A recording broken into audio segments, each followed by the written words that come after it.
I have spent the past 4 years of my life gathering and studying some of the world's largest and rarest reptiles and invertebrates. In this video, I'll be showing you my whole collection. Alright, so here's a quick view of everything we're going to see right now. I've got geckos, spiders, scorpions, I got the chameleon over there, my reticulated python over here, taking in some heat. Then up here, I've got some more tarantulas, some slings over here, those are my sling enclosures, other spiders, scorpion, and there's my bird eater over there. So yeah, now we're going to look into each one of these closely. Alright, so today we're back with another Reptile Room Tour video. If you haven't seen the last one, please check it out, and subscribe to my channel if you want to see the future ones that I'm going to make. And also follow me on Instagram to see all my pets every single day. Right here I have my Argentine Tegu. His name is Rambo, and Tegus are one of the smartest animals in the world, or I should say smartest reptiles in the world. They are partially warm-blooded, and I talked about it in my last Reptile Room video, so if you want to know more about that, just watch that video. But he gets a lot of variety in his diet, and Tegus need an 8x4 cage, so he gets that outside. But in the winter months, I bring him in when he's getting ready to ruminate. And this is kind of like what Underground Reptiles does. They do a great job of raising and breeding Tegus, and I'm not planning on breeding him, but he's just a big healthy boy, and I think I'm taking care of him pretty good. So now I'm going to go ahead and bring out one of my snakes, losing control of him a little bit. But there he is. Let's see if we can get a close-up. He's amazing. I love him. He's about 4.5 feet long, and he's so tame. Everybody loves holding him. And as you can see, like, he doesn't bite at all. I could be touching his head. It's amazing. It's an amazing animal to own. If you love lizards, this is a great lizard to own. So now I'm going to go ahead and bring out the snake. Alright, so right here I have Mocha, my reticulated python. These are actually the longest snakes in the world, and they can grow, on average they grow around 10 to 20 feet, but there are some exceptional specimens that grow around 30 feet and weigh up to 350 pounds. But those are just huge and kind of unheard of. I mean, the big ones are huge, but they don't get that big. I mean, I probably shouldn't say that because everybody in the comments is going to be like, you just said reticulated python doesn't get that big, but really they don't get 30 feet. Not every single reticulated python is going to get 30 feet. But she's a little bit over 7 feet long right now, and her feeding response is amazing, just like with most reticulated pythons, and they actually hold the world record for world's longest snake. It's not, I'm not just saying that. And anacondas are actually the largest snake in the world. They're the largest, but not the longest. Reticulated pythons get longer than anacondas, but anacondas get heavier. They're one of the most impressive animals I own, and she is a confirmed female. I've wanted an albino Burmese python for a while, but I still didn't get it. Maybe in the future. But I did get something else, and I'm going to bring that out right now. Alright, so here is the newest addition to my reptile collection. This is a jaguar carpet python. She's about 4 feet long right now. And she's a beautiful snake. Oh, there she goes. Her colors are amazing. And I picked her up at a reptile expo recently. Her colors are probably one of the best that I've ever seen. The colors on these for a python are just great. And she's super tame too. A lot of baby carpet pythons are pretty nippy, but this one's about 3 years old already. So she's not a baby. And they tend to calm down at around 2 years of age. They come out of the egg pencil sized, but grow 5 to 9 feet long.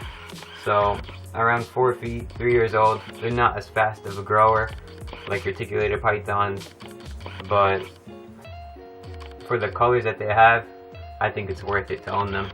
She's actually got a pretty strong grip around my neck right here. It's actually really funny. Alright, so I'm going to show you exactly how long she is. 4 feet. This is how big 4 feet is. I mean, it's not that big of a snake, but compared to some of the little snakes I've seen, it's a big snake. But now, my Reticulated Python is 7 feet and a lot heavier than this, so you can already imagine. So here I am holding Mocha, all stretched out. She's really big, especially a lot bigger since the last Reptile Room video. And her colors aren't as good as they are usually because she's in shed right now. But I could post a picture, or a video I should say, of what she looks like when she's out of shed in her normal colors. It's a beautiful snake, and I love owning Reticulated Pythons. This is my English Bull Terrier. His name is Zed. I've wanted this breed of dog for so many years, and I finally got him like 2 months ago. Ah, he's heavy. And I just came up the stairs with him. He's 35 pounds, and I was told he's gonna get about 80 pounds, maybe around 70. But his dad is beautiful, his mom is beautiful, and all his sisters and brothers are also beautiful. I'm out of breath after holding him, but he's still beautiful. And he's got this black eye right here. He looks like Spuds McKinsey. Everyone calls him the target dog. It's a breed of dog that I really love. They got this egg-shaped head, triangle eyes. Look, see?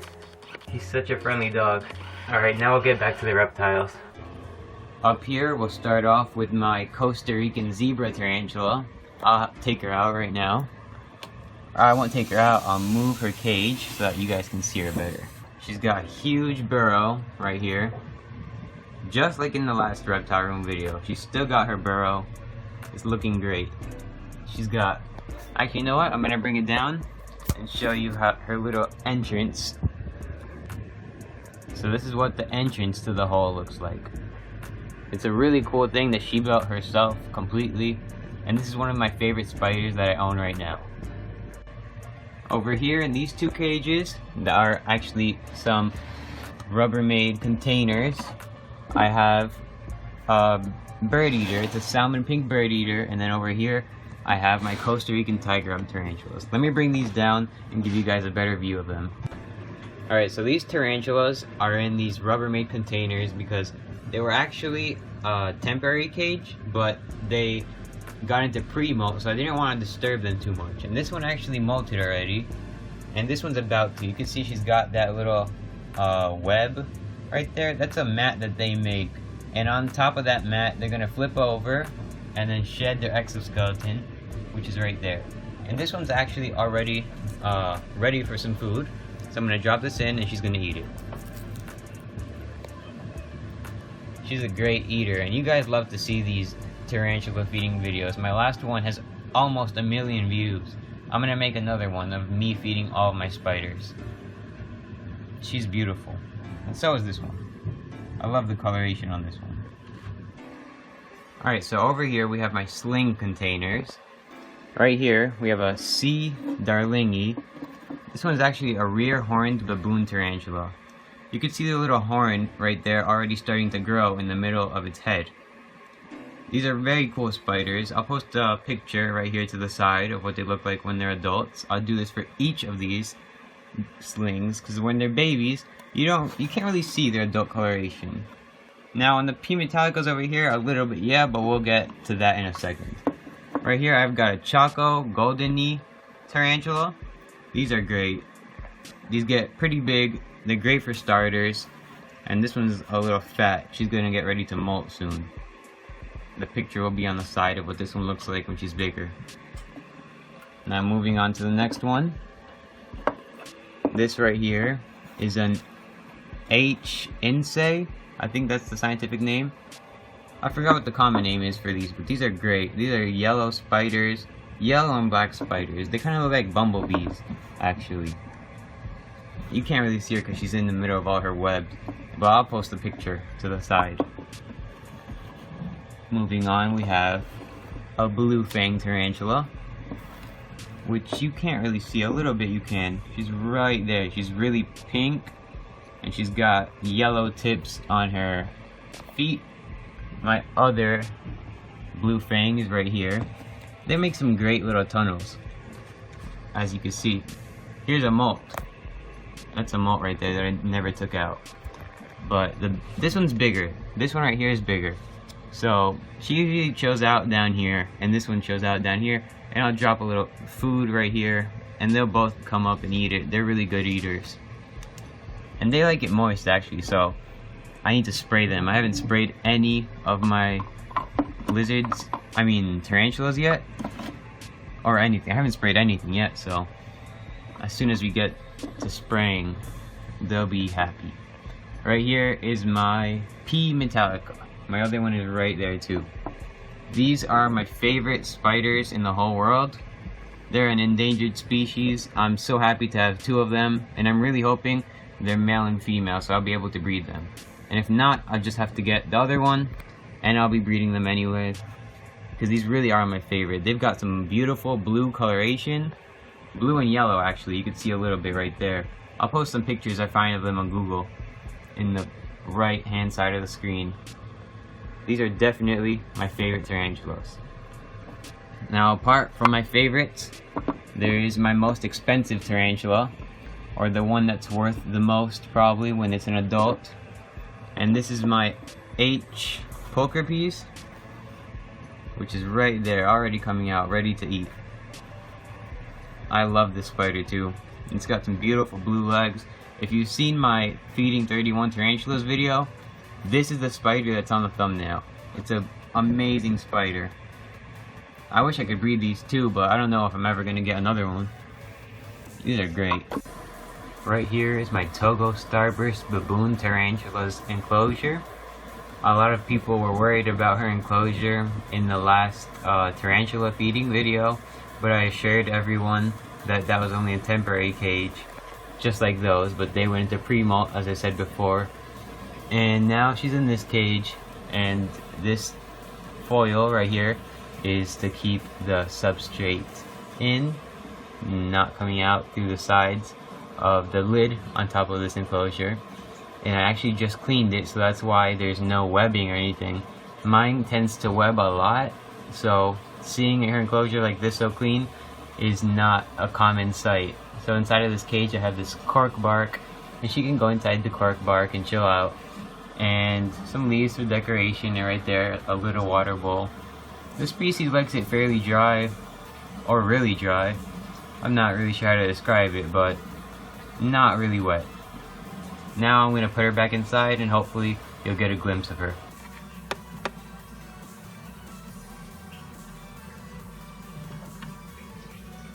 So there she is, now inside of her enclosure. I just passed her in, and obviously she decides to go behind that cork bark so you can't even see her. Let's see if I can get a nice shot. There she is. She's a beautiful spider. Her name is Peppermint, and she was sent to me by my friend Haley, who I met on Instagram, and she sent me a bunch of her tarantulas. They're all so beautiful. I love them. And right here is my favorite spider too. I know I have a lot of favorites, but these blue spiders just amaze me so much. Here's a green bottle blue tarantula. I have two of these actually because I love them so much. Let's see, let me take it out. Right here is the second one. And these are just great eaters too. If you want a tarantula that is a little bit cooler than your normal rose hair and is still easy to keep, I recommend these. They're amazing. I have some beautiful pictures of them on my Instagram, so you should follow me there. This one is great. That's how big it is. This one's smaller. I've had both of these for a while now.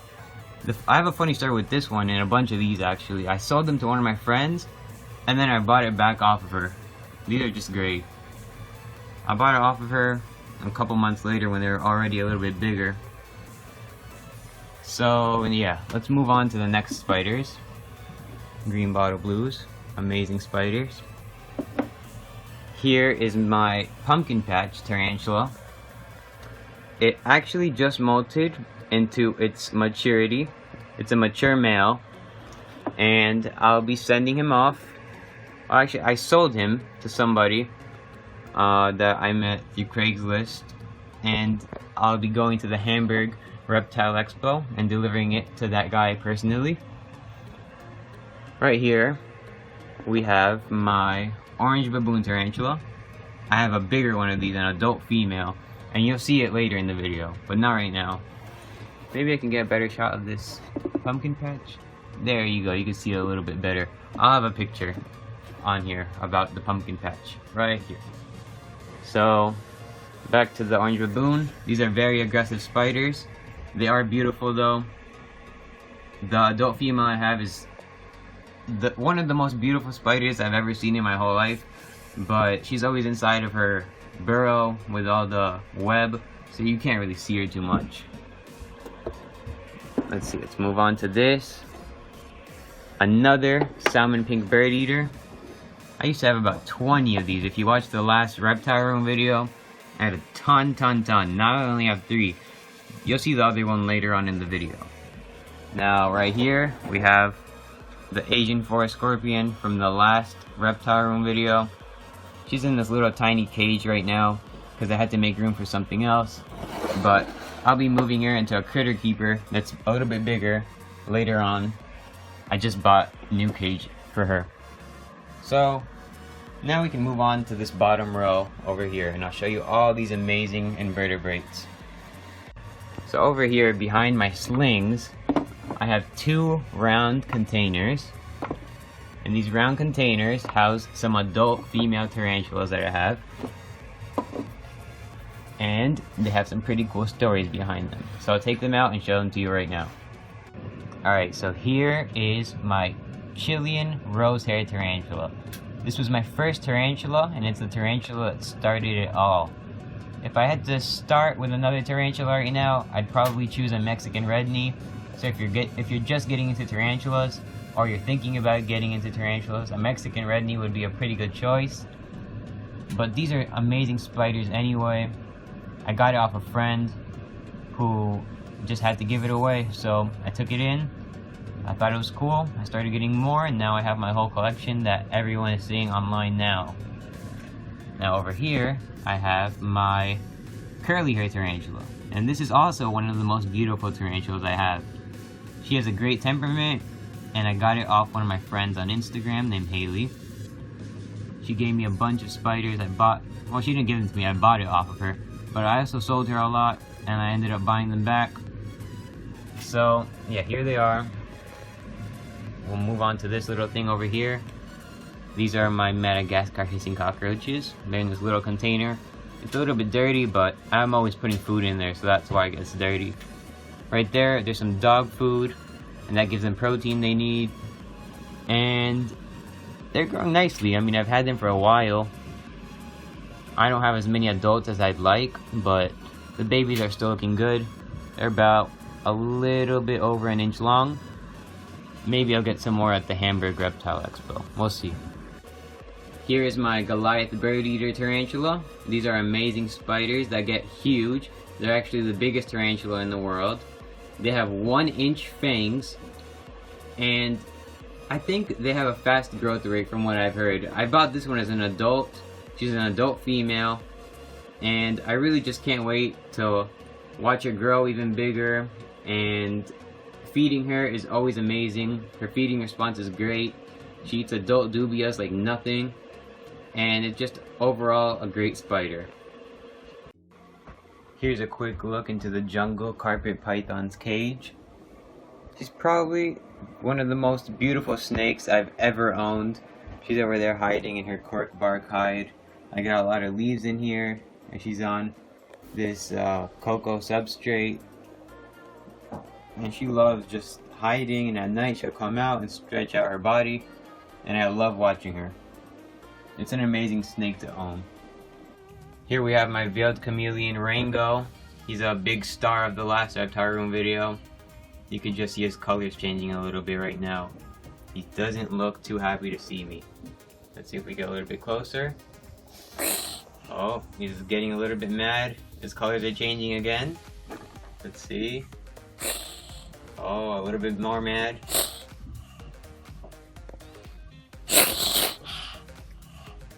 always angry. And right now he's shedding, so you can see that his skin is coming off. But always angry, defending his territory. Oh. When he was a little baby, he was so calm. He would crawl all over my body, I would hold him, and he would tolerate handling so well. He would eat from my hands. But right now, he defends his territory, and nobody can come inside. He's got UVB, a heat light, and just these close-ups of him are amazing. His colors always surprise me. Look at, I mean, just so beautiful.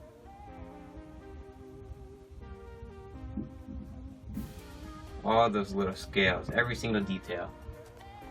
Let's see what he looks like from over here. But here, I'm showing you me holding him. He's being really friendly. I mean, he might bite if I use my other hand to pet him. But as soon as you get him out of the cage, he's really fine. He's really cage aggressive. That's the only thing. Once you get him out, he walks all over your arm. Oh, he's opening his mouth a little bit. I think he's scared of the phone. Oh, yeah, he's a little bit scared of the phone.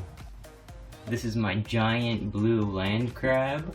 He's in a 20-gallon long tank, and he eats about everything you put in front of him. And I just changed his water, and now he's back inside and making it dirty again. But he's really cool. I've always been into land crabs. I've had a bunch, but this is the first giant one I've ever had. He's really awesome. Over here on this layer of the rack, we'll start off with this animal right here. It's my vinegaroon. These are very, very cool arachnids that spray acid. So let me show you what she looks like. Unfortunately, for some reason, she lost her tail, probably due to some stress. I thought she was pregnant. She might be still. She hasn't shown any signs of eggs because they're not out. They usually carry them for a month after you'll see them. I'll try to post a picture here to show you what that looks like. But these guys actually spray acid, and that acid is 85% acetic acid and then 15% of another acid that I actually forgot the name. But I mean, it stings a little when it does spray on you. I've had it happen to me a few times. As long as you wash your hands, you're fine. As long as you don't get any allergic reactions to it, you'll be fine. I'm not allergic to it, so I'm not really worried. And because of that, I'll pick it up right now. Alright, so here she is. As you can see, she does tolerate handling, and they are amazing arachnids if you want to buy something that you can hold. There's really nothing to be afraid of except for the acid, and as long as you don't stress her out too much, you'll never see that acid coming out of her. And if it gets in your eye, you definitely won't see it. But she's beautiful. Now I'm going to put her back and move on to the next animal in this collection. Alright, so right here is my cobalt blue tarantula. And these are amazing spiders. Oh look, she's right there. Okay, so she's right there. She pooped on the side of the cage and there's water stains, so it's kind of hard to see her. But I'll put a picture of what she looks like right here to the right. Take some beautiful pictures of her for my Instagram. And she always comes out beautiful. She doesn't do much though, and I think she's about to molt because she made that web mat that I talked about earlier. Right here is one of my Mexican fire leg tarantulas. For some reason she's hanging out up there. You can't really see it, but you can see the orange. So I'm just going to move past this one a little bit faster because I have a female over there.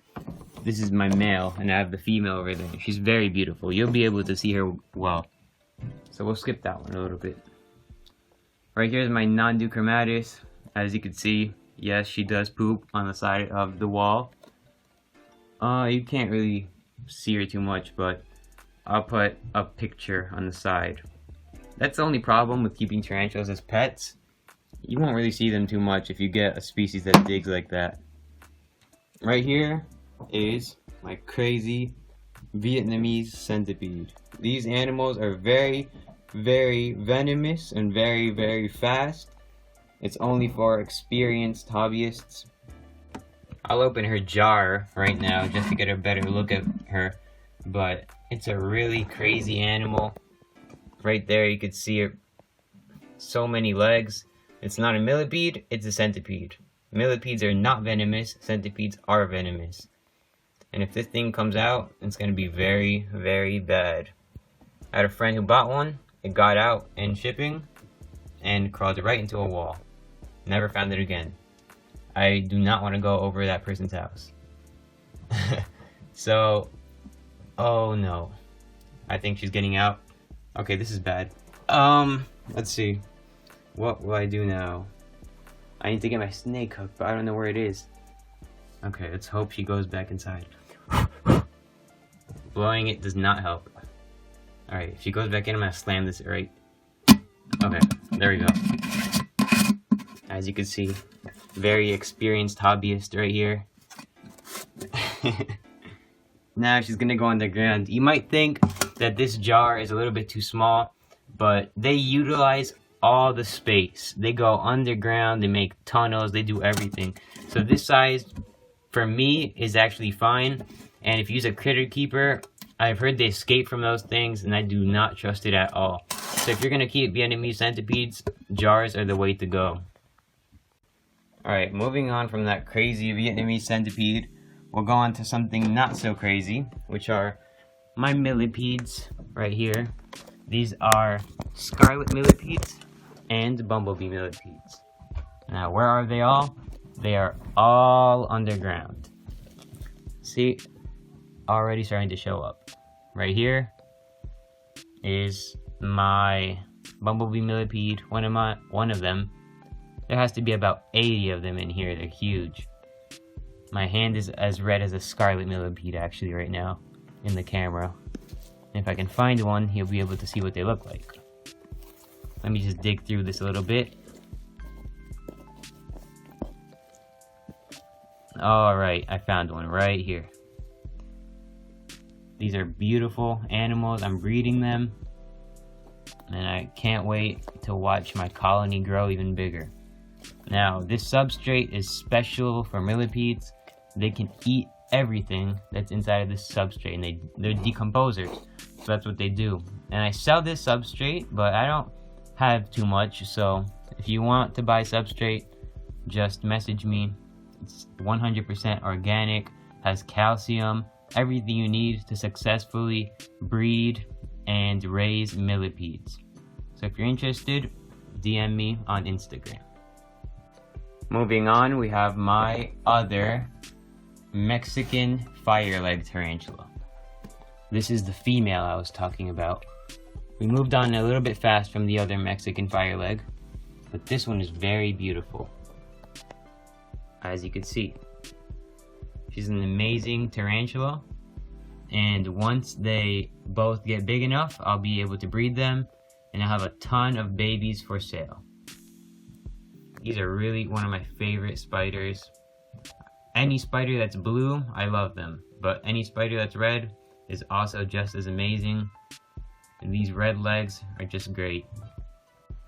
Finally, on this layer of this rack, we have the orange baboon tarantula, which you could barely see, but she's right there.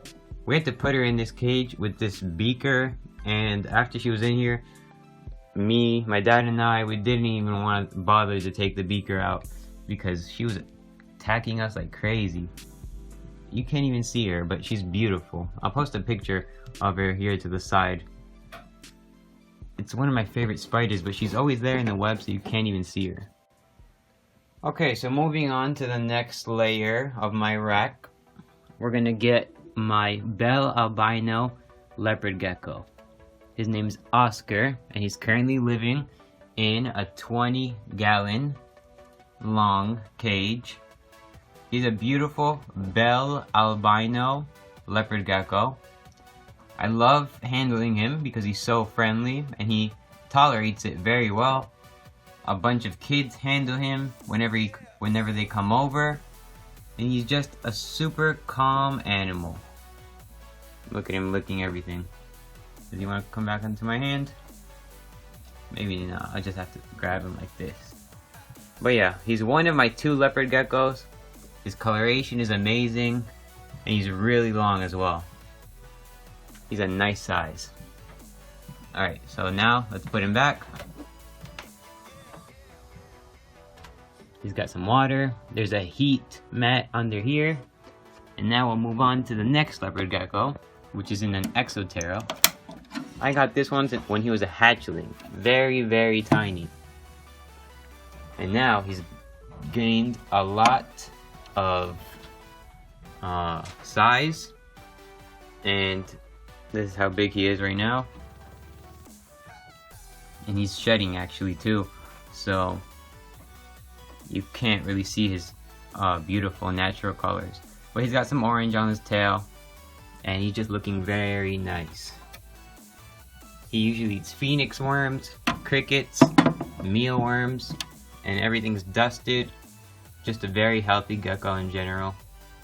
And he's very friendly too. Now we're going to move on to the next layer. Alright, so over here we're at my lowest layer of my rack. And I've got tarantulas, scorpions, and millipedes. Over here we'll start off with the first scorpion. This is the biggest scorpion in the world. It's an emperor scorpion. Now it's not the biggest right now because it's still a baby, but he's back there. Let me turn on the flash. He's back there. You can kind of see him, but I'd rather not disturb him while he's in his burrow. Moving on, over here we have my flat rock scorpion. And flat rock scorpions are actually the longest scorpions in the world. As I said before, emperor scorpions are the biggest, but these are the longest. And here I have my black light, and let's see if it shows up on the camera. Yeah, you can kind of see it a little bit. Scorpions turn a greenish blue color when you shine a UVB light, not UVB, ultraviolet light on them, like this. See, it's purple. And it just looks amazing, especially when all the lights are turned off. Right now, I have lights in the room, so you can't really see it that well, but you get the idea with me showing you this. And this flat rock scorpion is actually gravid right now, and their gestation period is around 2 years, and she is about a year into it. So, I still have a while to wait, but eventually I'm gonna have flat rock babies, and they're gonna be amazing. Over here is the Mexican red knee tarantula. I have 2 of these, so I'm gonna take them out right now. Here are my big Mexican red knee female tarantulas. I wanted to get a breeding pair of them, but instead I got 2 females by accident, which isn't really a bad thing, but one of these will have to go, and I'm going to have to buy myself a male if I want to continue with my breeding project. This one over here has a really nice big abdomen with beautiful coloration, and this one is exactly the same. Most tarantulas are exactly the same if they're both female, but sometimes there are some differences if they're male and female. Not in this species, however, but in other species, like some of the pokies have differences if they're male or female, but that really varies on the species. Over here in this purple cage, I have a Texas brown tarantula. Now, unfortunately, this is probably the ugliest tarantula I own. It's got that bald abdomen. When he molts, it's gonna go back to normal, but for right now, the baldness is a little bit ugly. She's still a great eater though, and I wouldn't even sell her. She's just my spider. Right here we have a salmon pink bird eater tarantula. I've already showed 2 of these in the video, and this is my 3rd one. Here she is. She's got a little bald spot right there, but she's gonna molt from what I know. From what I've seen her doing, she hasn't been eating that much. But yeah, she's gonna be good. Now over there, for the final tarantula, is a Mexican red rump. and she's right there. I'm going to upload a new tarantula feeding video soon. I'm not exactly sure when, but you'll be able to see all of the tarantulas in detail again and watch them eat. Now over here is my Sonoran desert millipede, and this is in the gold color phase. It's a beautiful millipede. You can hold them. They're very calm animals. And the funny thing is, I actually have two of these, but the other one is underground. Let's see if we can see her. Right there. Let's move into the light. There we go. It's a beautiful millipede, but from my understanding, they are hibernating. So that's the reason that we aren't seeing them moving around too much at this time of the year. But yeah, they're very beautiful animals. And that's it for this level of my rack. Alright, so over here we have my dubia roach colony. These cockroaches are in desperate need of a cleaning, but I usually leave it until it really needs a cleaning because all the babies eat frass. So right here we have a male dubia. Oh look, right here is my male Madagascar hissing cockroach. It's actually the only one I have right now. The babies I showed in the video, or I will show in the video, are from that guy right there. So yeah, I really like that cockroach. Madagascar hissing cockroaches are amazing. Right here we have a female dubia roach. So we can see some babies right there. Let's see if I poke around, maybe they'll move. There's a little baby right there. Maybe if I smack them out, see little babies running around. There's even some little babies in here. So I've got a good amount of dubias, but it's nowhere near the big colonies I've seen on YouTube. And I'm not even sure if I'm going to continue breeding these. I'll probably just keep buying them online, even though it adds up. While I was filming over here, this millipede decided to uncurl herself from the last position I filmed her in. And as you can see, they're beautiful millipedes. I mean, once you get them in the light, their colors really just pop out. And she's huge. She's about 7 inches long. Not as big as my African giant millipede, but the African giant millipedes are just huge. Here's my African giant millipede. These are the biggest millipedes in the world. This one is about 12 inches long right now. And you can see beneficial mites on her exoskeleton. And I don't worry about these because they keep her clean. And here's my big boy, the Argentine Tegu. It's a great animal. These are my favorite lizards. A great eater and amazing to show people in public. Everyone loves him. Here's a quick look into my freezer that I have especially for my reptile room. I've got mice. These are fuzzy mice for small snakes. More fuzzy mice. Pinky mice for extra small snakes. I've got about 100 of those. Then over here I've got large rats. That's for Mocha, my Reticulated Python. Over here, mice, adult mice. Some more adult mice over here for the Tegu. Chicks for the Tegu. More adult mice back there. And that's basically it for my frozen rodents. As far as fish go, I have one betta fish. He recently got sick, so his fins and stuff aren't really looking as best as they usually are, or as they were when I got him. But other than this betta fish, I have triop eggs. I still didn't hatch them though, and when they hatch, I'm going to try to breed them. Sometimes they just breed it by themselves, but I'll show you guys a pic of what they look like if you don't already know what they are. It's going to be to the right over here. These are really cool. I've raised and bred them before, so I'll be glad to do it again. Here's my little long-haired hamster. His name is Toby, and he's really cute. He's not the first hamster I've owned. I've owned many other hamsters, including the dwarf hamster and other long-haired hamsters. I had one named Philip, and he was also super cute. But unfortunately, they don't live too long. And Toby is probably one of the cutest animals I own. So if you guys enjoyed the third Reptile Room video of my channel, please be sure to leave a like, comment your favorite part, and subscribe so you can see more of my videos in the future. Thanks for watching.